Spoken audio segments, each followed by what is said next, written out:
ప్రపంచంలోనే అతి చిన్న దేశాల్లో ఒకటి ఇజ్రాయిల్. ఈ దేశం ఎంత చిన్నదంటే సైజులో మన దేశంలోని రాజస్థాన్లో సగం ఉంటుంది. మన తెలంగాణ స్టేట్లో ఇజ్రాయిల్ ని ఫిట్ చేస్తే ఇలా కనిపిస్తుంది.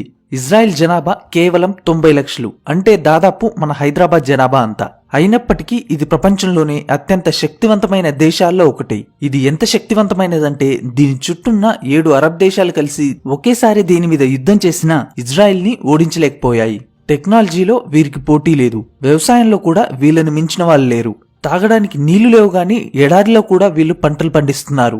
మిల్క్ ప్రొడక్షన్ లో కూడా ఇజ్రాయిలే నంబర్ 1. పర్ క్యాపిటా పరంగా ఎక్కువ మంది పోస్ట్ గ్రాడ్యుయేట్లు ఉన్న దేశం కూడా ఇజ్రాయిలే. ఇప్పటి వరకు 8 సార్లు వేరే దేశాలు ఇజ్రాయిల్ మీద యుద్ధం చేసినా ఒక్కసారి కూడా ఓడిపోయిన దేశం ఇజ్రాయిల్. గాజా మీద కాల్పులు ఆపాలని ప్రపంచంలో ఉన్న 53 ఇస్లాం దేశాలు కలిసి వార్నింగ్ ఇచ్చినా, ఆఖరికి ఐక్యరాజ్యసమితి హెచ్చరించినా కూడా ఒక్క అడుగు కూడా వెనక్కి వేయని దేశం ఇజ్రాయిల్. ఇలా చెప్పుకుంటూ పోతే చాలా ఉన్నాయి. అసలు గట్టిగా 1 కోటి మంది కూడా లేని ఇజ్రాయిల్ ని చూసి పెద్ద పెద్ద దేశాలు ఎందుకు వణుకుతున్నాయి? ఒకప్పుడు పూర్తిగా అప్పుల్లో కూరుకుపోయిన ఇజ్రాయిల్ ఇప్పుడు ఏ రేంజ్ లో డెవలప్ అయింది? వీళ్ళ నుంచి ఏం నేర్చుకోవాలి అనే విషయాలు ఈ వీడియోలో మనం తెలుసుకుందాం. మరెందుకు ఆలస్యం? Israel, Innovation Nation.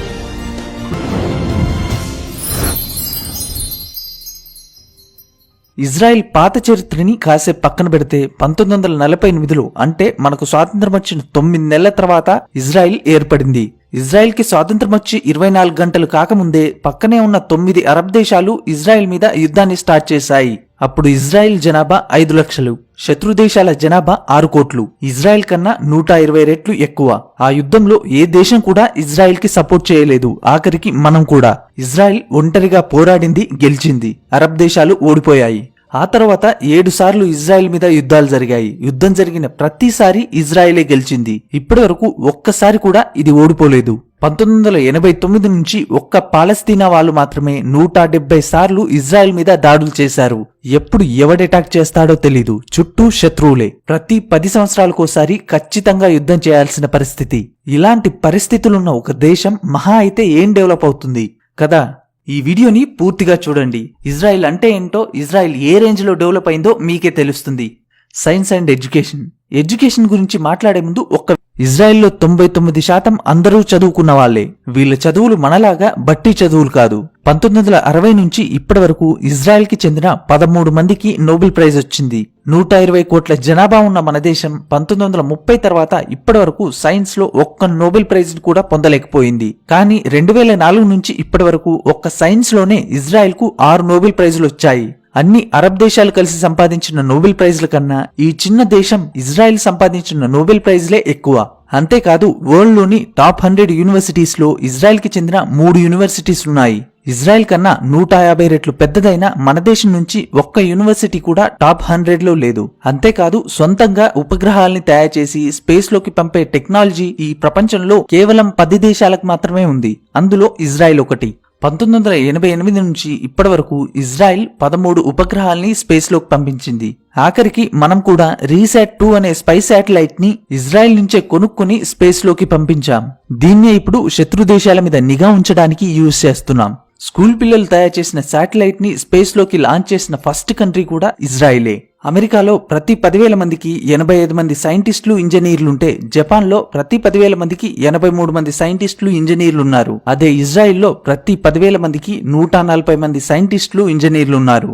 దీన్ని బట్టే అర్థం చేసుకోవచ్చు ఇజ్రాయిల్ యొక్క ఎడ్యుకేషన్ సిస్టమ్ ఎంత స్ట్రాంగ్ గా ఉందో. దీనికి మెయిన్ రీజన్ ఇజ్రాయిల్ గవర్నమెంట్. 1950-60లోనే వీళ్లు తమ బడ్జెట్ లో 30% స్కూల్స్ మరియు యూనివర్సిటీస్ డెవలప్ చేయడానికి ఖర్చు చేశారు.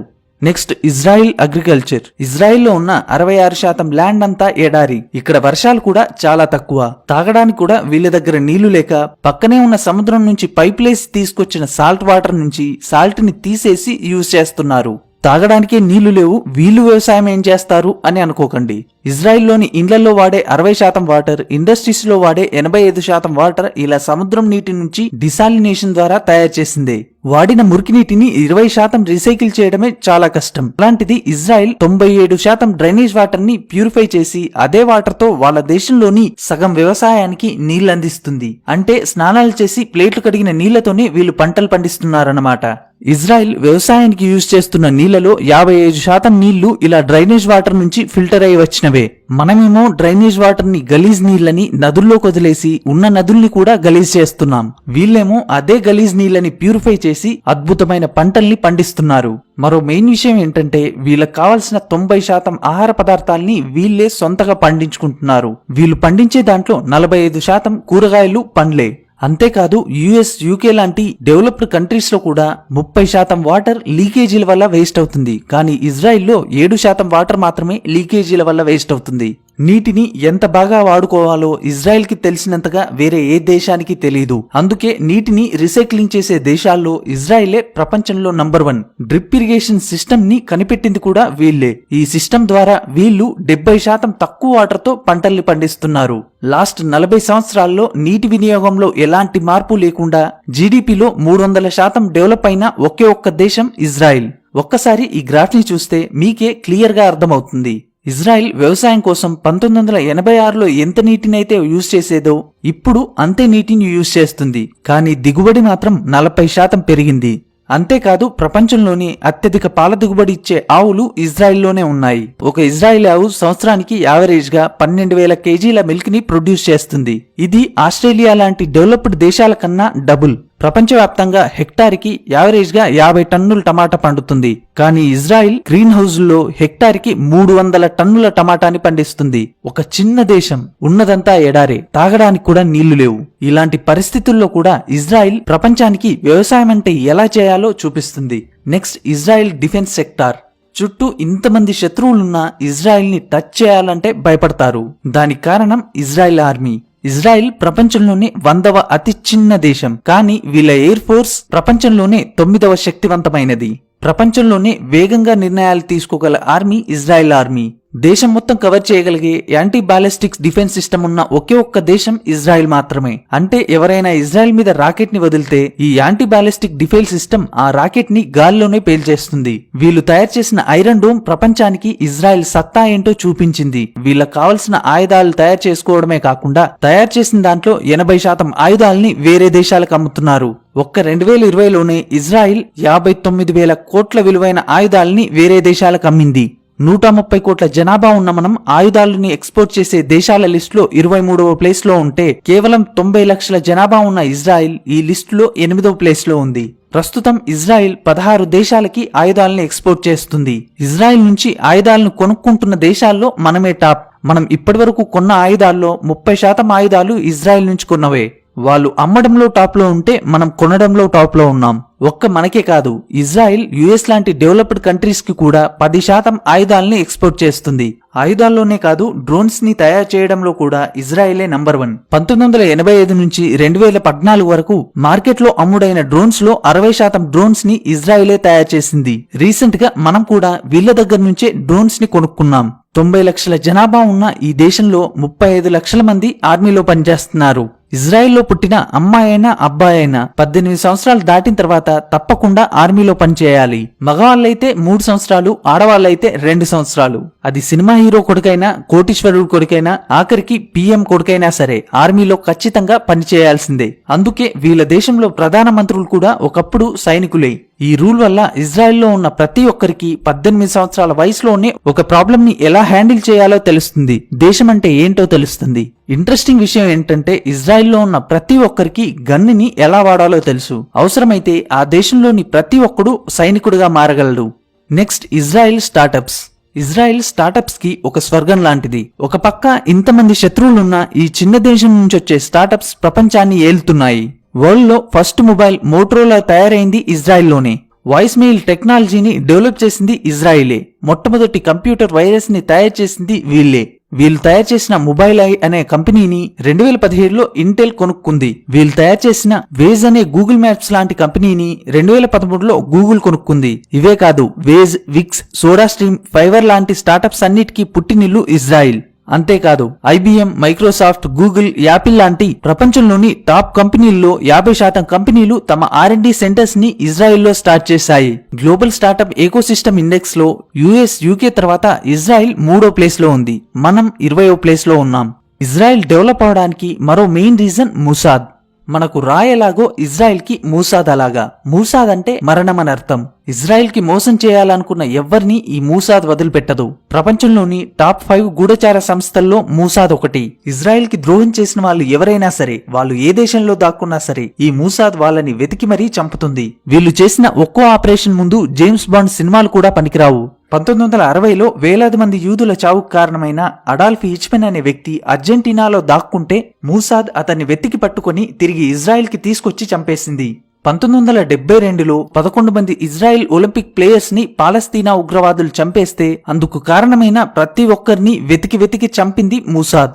1976లో 94 మంది ఇజ్రాయెల్ ప్రయాణికులున్న విమానాన్ని టెర్రరిస్టులు హైజాక్ చేస్తే 90 నిమిషాల కంటే తక్కువ టైంలో ఇజ్రాయెల్ ఆర్మీ వాళ్ళని రక్షించడానికి మెయిన్ రీజన్ మూసాదే. రీసెంట్ గా ఇరాన్ కి చెందిన న్యూక్లియర్ సైంటిస్ట్ ఫక్రీజాదేను అతని భార్యని జస్ట్ 3 నిమిషాల్లోనే రిమోట్ కంట్రోల్ గన్ని యూజ్ చేసి చంపింది మూసాదే. ఇలా ఒకటి కాదు, రెండు కాదు, ఇజ్రాయెల్ దేశానికి ఎప్పుడు సమస్య వచ్చినా దాన్ని క్లియర్ చేయడంలో మూసాద్ ముందుంటుంది. అందుకే మూసాద్ వరల్డ్ లోనే టాప్ 5 గూఢచార సంస్థల్లో ఒకటి. Last Israel cyber security. ఈ చిన్న దేశంలో ఇప్పుడు దాదాపు 500కు పైగా సైబర్ సెక్యూరిటీ కంపెనీలున్నాయి. ఈ ప్రపంచంలో 7,000 కోట్ల కన్నా ఎక్కువ విలువ చేసే సైబర్ సెక్యూరిటీ కంపెనీలు కొన్నే ఉన్నాయి. ఆ కొన్నింటిలో 33% కంపెనీలు ఇజ్రాయెల్లోనే ఉన్నాయి. ఇజ్రాయెల్ ప్రతి సంవత్సరం 70,000 కోట్ల విలువైన సైబర్ సెక్యూరిటీ సొల్యూషన్స్ ని వేరే దేశాలకి అమ్ముతుంది. ప్రపంచంలో సైబర్ సెక్యూరిటీ కోసం ఖర్చు చేసే ప్రతి 100 రూపాయల్లో 40 రూపాయలు ఇజ్రాయెల్ కంపెనీలకి వెళ్తాయి. ఇజ్రాయెల్ ఇలా సైబర్ ప్రపంచంలో కింగ్ లా మారడానికి మెయిన్ రీజన్ ఇక్కడ హై స్కూల్లో కూడా సైబర్ సెక్యూరిటీని ఒక ఆప్షనల్ సబ్జెక్ట్ గా ఉంచుతున్నారు. ఈ దేశంలోని చాలా యూనివర్సిటీస్ అండర్ గ్రాడ్యుయేషన్ లోనే ఇంటర్నెట్ సైబర్ సెక్యూరిటీ కోర్సులని ఆఫర్ చేస్తున్నాయి. ఈ ప్రపంచంలోనే సైబర్ సెక్యూరిటీలో PhD ఇచ్చిన మొట్టమొదటి దేశం ఇజ్రాయెల్. కేవలం వీటిలోనే కాదు, ఇజ్రాయెల్ ని మన దేశంతో పోల్చింది కేవలం మీకు అర్థం కావడానికి మాత్రమే. దీన్ని తప్పుగా తీసుకోవద్దు.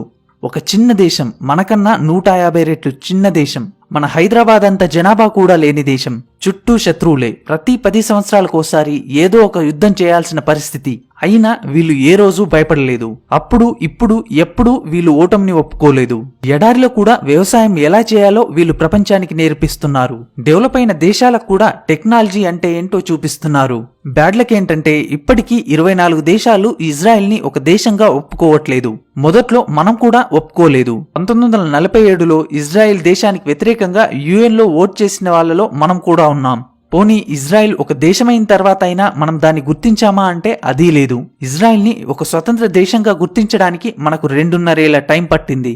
ఇజ్రాయెల్ ఒక యూదుల దేశమని, అక్కడికెళ్తే మన దేశంలో ఉన్నటువంటి ముస్లిం మైనారిటీల ఓట్లు పోతాయని మన దేశానికి చెందిన ఏ ప్రధాని కూడా 70 సంవత్సరాల వరకు ఇజ్రాయెల్లో కాలు కూడా పెట్టలేదు. రీసెంట్ గా మోడీ గారు అక్కడికి వెళ్లడం జరిగింది. ఇజ్రాయెల్లో పర్యటించిన మొట్టమొదటి PM మన మోడీ గారే.